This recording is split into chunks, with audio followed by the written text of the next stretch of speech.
Ang lalawigan ng Masbate ay matatagpuan sa sentro ng kapuluan ng Pilipinas. Ang pangunahing isla nito ay may hugis na isang ulo ng pana na nakaturo sa hilaga. Tulad ng ibang mga lalawigan, ay hindi din papahuli ang Masbate sa kanilang mga pinagmamalaking tourist destination. Sa katunayan, ay binansagan ito na Monterey capital ng ating bansa. Kilala ang lugar sa kanilang malaparaisong dalampasigan na nalalatagan ng mapuputing buhangin, gaya na lamang ng Buntod Sandbar, Palani White Beach, Animasola Island, Tinalisayan, Porta Vega, Katandayagan at syempre ang kanilang pinagmamalaking Manta Bowl. Ang kwento po natin ngayon ay nangyari sa isa sa mga bayan ng Masbate, ang Baleno. Ito ay ang karumal-dumal na krimen ng pagpatay sa 5 members ng pamilya Abige noong 2021. At ang nakakagulat, isa sa mga itinurong sospek ng nakaligtas na sa trahedya ay isang 16 anyos lamang na binatilyo na kamag-anak pa ng pamilya. Samahan niyo po akong balikan ang binansagan nilang Baleno Masbate Massacre.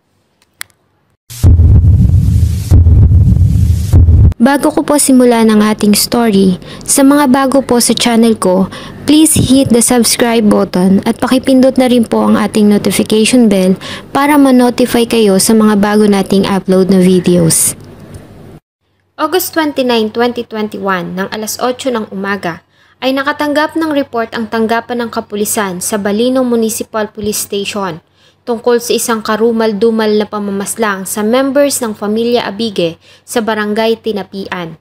Agad naman rumisponde ang grupo sa crime scene at dito ay nadatnan nila ang kalunos-lunos na kalagayan ng mga biktima. Nag-report dito sa amin tungkol sa pangyayaring pananaksak. Ang malaman namin yun, may team na nagpunta sa crime scene at may team naman nagpunta sa arresyo. Unang tumambad sa kanila ang katawan ng 67 years old na si Adela Cortez sa labas ng kanilang bakuran. Namin sa crime scene, nakita namin yung lula nakandusay sa may sagingan, duguan. Pagpasok sa loob ng isa sa mga bahay, ay nakita naman nila ang 70 years old na asawa ni Adela na si Mang Jesus Dino Adige. Base sa medical legal kay Lolo Jesus, may malalim na saksak sa lip part ng tiyan. At anak nitong si Jennifer Albis. Saksak sa dibdib, malalim na saksak sa kaliwang tiyan, multiple wounds sa lip arm, sa likod, sa liig at may whitish discharge din na nakita sa kanyang masilang bahagi ng katawan. Sa isa pa sa mga silid ay naroon ang katawan ng anak ni Jennifer na si Joyce, 17 years old. At sa isa pang kwarto ay ang isa pang anak nito na si Cristel, 14 years old. Tatlong malalim na saksak sa dibdib, lacerated wound sa lip arm at may whitish discharge din na nakita sa kanyang masilang bahagi ng katawan. May malalim na saksak sa right part ng tiyan kaya lumabas ang bituka at may sugat din sa lip part ng pisngi at may whitish discharge din na nakita sa kanyang masilang bahagi ng katawan. Ayon sa report, ay isa sa mga biktima ang nakaligtas. Ito ay ang 13 years old na bunsong anak ni Jennifer na si Angel Alvis na nagawang maisugod sa ospital. Ang mga biktima ay may mga tama ng saksak at mga sugat sa iba't ibang bahagi ng kanilang mga katawan. Samantalang hinihinala naman na ang mag-iinang sila Jennifer, Cristel at Joyce ay biktima ng panggagahasa dahil sa walang suot ang mga ito sa maselang bahagi ng kanilang katawan. Habang nagpapagaling ang nag-iisang survivor na si Angel sa hospital, ay nagawa itong makapanayam ng mga investigador tungkol sa nangyari noong gabi ng August 28, 2021. At dito ay takot na nagbigay ito ng kanyang sinumpaang salaysay sa masakit na sinapit ng pamilya. Ayon sa kanya noong alas 11 ng gabi ng August 28, ay mahimbing na silang natutulog nang makarinig siya ng ingay sa kabilang bahay, kung saan natutulog ang kanyang ate Joyce at Cristel. Napansin niya din na wala sa kanyang tabi ang ina na si Jennifer. Kaya naman ay bumangon siya para tignan kung ano ang nangyayari. Ganun na lamang ang kanyang pagkagulat. Nang pumasok siya sa loob ng bahay ay nakita niya ang 16 years old na pinsan na si Mark Dave Rabino. Bago pa man niya magawang magsalita ay sinaksak na siya nito sa batok na siyang dahilan para matumba siya at agad nitong kinuha ang kanyang cellphone. Habang nasa tabi niya si Mark Dave ay nakita niya na biglang lumabas ang kanyang lola Adela sa kwarto ng kanyang ate Joyce. Nakita niya ito na nagmakaawa kay Mark Dave na wag siyang patayin. Ngunit tila naman naging bingay ang binatilyo. Tumakbo ang kanyang lola palabas ng bahay ngunit hinabol ito ni Mark Dave at nang maabutan ay inundayan niya ito ng saksak hanggang sa mawalan ito ng buhay. Nakita ko po si mama na wala na pong buhay, tapos wala pong saplot, tapos duguan na po siya. Tapos sinaksak po niya ako sa may batok, tapos kinuha po niya yung cellphone na hawak ko. Samantala sa paglabas ni Mark Dave at ng kanyang lola Adela ng bahay, ay narinig ni Angel ang boses ng kanyang ate Joyce na humihingi ng tulong. Kahit na namimilipit sa sakit dahil sa mga natamong sugat, ay pinilit ni Angel na tumayo at magtungo sa kinaroroonan ng kanyang ate. Ayon sa kanya ay nakita niya ang kanyang ate na duguan at wala nang suot sa pang-ibabang bahagi ng katawan. Sukulit si Ariel sa kwarto. Nagpanggap kami ni Ate Joy na patay, pero si Ate Joy naghihingalo na. Tapos nakita ko, tinitingnan kung buhay pa kami or hindi. Pinaghahampas sila nito ng panghasa ng kutsilyo at nang mapansin na hindi na sila gumagalaw ay kinaladkad siya nito papunta sa silid ng kanyang ate Cristel. Dito ay sinubukan nito na halayin siya, ngunit nang ibukan na nito ang kanyang mga hita ay gumalaw siya. Nagulat ito nang malaman na hindi pa siya patay. Sinubukan niyang makiusap dito na huwag siyang papatayin, ngunit nanatili itong bingi at paulit-ulit siya nitong hinampas ng kahoy hanggang siya ay matumba sa kapatid na si Cristel at muli siyang nagpanggap na wala ng buhay hanggang sa tuluyan na siyang mawala ng malay. Nagising na lamang siya nang marinig ang boses ng isang babae mula sa labas at tinatawag nito ang pangalan ng kanyang ina. Ngunit nang walang sumasagot mula sa loob ng bahay ay umalis na din ito. Sa sigaw ng babae ay nagising ang noon ay nakatulog na si Mark Dave. Ayon kay Angel ay dito lamang ito tumayo at mabilis na umalis sa lugar.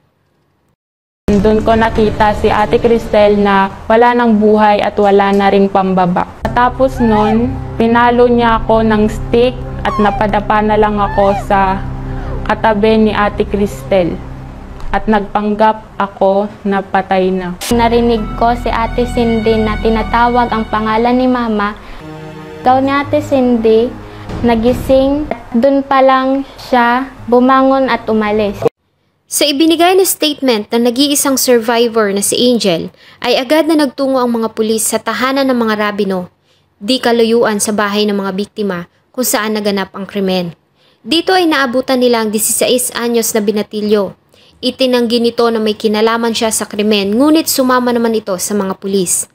Dinala ng mga pulis si Mark Dave sa hospital at dito ay buong tapang at personal itong itinuro ng takot na takot pa na si Angel. Ay pala, ay hindi siya mamin nag-deny siya. Ngunit sumama naman siya sa amin. Dahil sa minor de edad, ay dinala nila ito sa tanggapan ng Municipal Welfare and Development Office. At dito, kasama ang officers ng Social Welfares, ay umamin ito at nagbigay ng kanyang extrajudicial confession. Ayon sa kanya, noong alas 11 ng gabi ng August 28, 2021, kasama ang ama na si Junilo Rabino at tiyuhin na si Ruel Rabino, ay pinasok nila ang bahay ng mga biktima. Una siyang pumasok kasama ang tiyuhin na si Ruel sa silid ng natutulog na si Cristel, habang ang kanya namang ama ay nagtungo sa silid ni Joyce. Kinuha niya ang cellular phone ng dalaga, ngunit nagising ito at sumigaw, kaya naman ay nasaksak ito ng kanyang tiyuhin. Nagising din ang dalaga na si Joyce sa kabilang silid, kaya naman ay sinaksak ito ng ama na si Junilo. Sa pagsigaw ng mga biktima ay nagising sa kabilang bahay ang byuda at ina ng mga ito na si Jennifer. Pagpasok nito sa loob ng bahay ay sinalubong ito ng saksak ng kanyang tito. Maya-maya pa ay nagising na din sa ingay ang matandang si Jesus na natutulog sa isang kubo sa di kalayuan. At nang makapasok ito sa loob ng bahay ay sinalubong niya ito ng saksak. Ayon sa mga otoridad, sa mga pagkakataong iyon marahil ay isinagawa ng mga sospek ang panghahalay sa biktima. At maaaring nagawang magtago ni Aling Adela sa labas ng bahay at nang makaalis ang mga sospek ay pumasok ito sa loob ng bahay at dito ay nakita nito ang karumal-dumal na nangyari sa pamilya. Nang hindi matagpuan ng mga sospek ang matandang babae sa kubo ng mga ito ay muli silang bumalik sa loob ng bahay at dito na nga ay pumasok ang batang si Angel. Sa ginawang pag-amin ni Mark Dave ay agad na nagsagawa ng manhunt operation ang mga pulis ng Baleno. Nagawa nilang maaresto ang suspect na si Junilo Rabeno sa Sitio Goldbug, Barangay Syndicate, Aruroy, Masbate. 29, mga 11:30 AM, si Junilo ay natagpuan sa Barangay Syndicate, Aruroy, Masbate at inimbitahan siya ng Aruroy Municipal Police Station. Samantalang si Ruel Rabino naman ay nakanilang nadakip sa Barangay Kapsay sa Balino, Masbate. Noong August 29, 6:30 PM, si Ruel naman ay inimbitahan ng Aruroy Police Station at tinanover sa amin. Pagdating sa presinto, umami itong si Ruel sa amin na sangkot siya sa krimen. Ayon sa mga pulis, si Junilo Rabino ay dati nang nasangkot sa kaso ng pagpatay. Samantalang wala naman ang pangalan ng mga ito sa listahan ng tukhang sa lugar. Ayon sa isinagawang investigasyon ng kapulisan, ay paghihiganti at pagnanakaw ang naging motibo ng mga sospek sa ginawang pagpatay. Sa investigasyon namin, ang nakikita naming motibo sa krimen sa mga sagar na ito sa pamilya Digi ay paghihiganti at pagnanakaw. Sa kanila kasing naging panayam sa mga kamag-anak ng pamilya ay wala umanong nakakasamaan ng loob ang mga ito sa lugar. Si Mark Dave ay hindi na rin ibang tao sa mga ito at malimit ito sa kanila. Ito pa nga umano ay nauutusan ng matanda sa pag-iigib ng tubig. Ngunit noong April ng parehong taon ay nagalit si Jennifer kay Mark Dave dahil sa ginawa nitong pagnanakaw sa bisikleta ng kanyang anak. Nagawa naman umano itong mabawi ni Jennifer sa tinitirhan nila Mark Dave sa Aruroy, kung saan ay pinablatter nito ang binatilyo. Mula daw noon ay hindi na nagpapansina ng magtiyahin. Ang mga sospek ay sinampahan ng kasong frustrated robbery with homicide at murder. I-consider naman na case solved na ang Balino Massacre matapos na mahuli ang mga sospek. Isinailalim ang mga ito sa inquest proceedings habang si Mark Dave naman ay nasa kustodiya ng MSWDO dahil sa ito ay minor de edad. Samantalang kahit pa nga magaling na ang mga natamong sugat, ay nag-iwan naman ito ng mga marka sa katawan ng dalaga na ngayon ay si Angel Alvis. At habang buhay na niyang maaalala ang masakit na sinapit ng kanyang mga mahal sa buhay. Sana po ay nagustuhan niyo ang isa na namang kwento na akin pong ibinahagi. Marami pong salamat sa patuloy na pagtangkilik ng akin pong mga videos.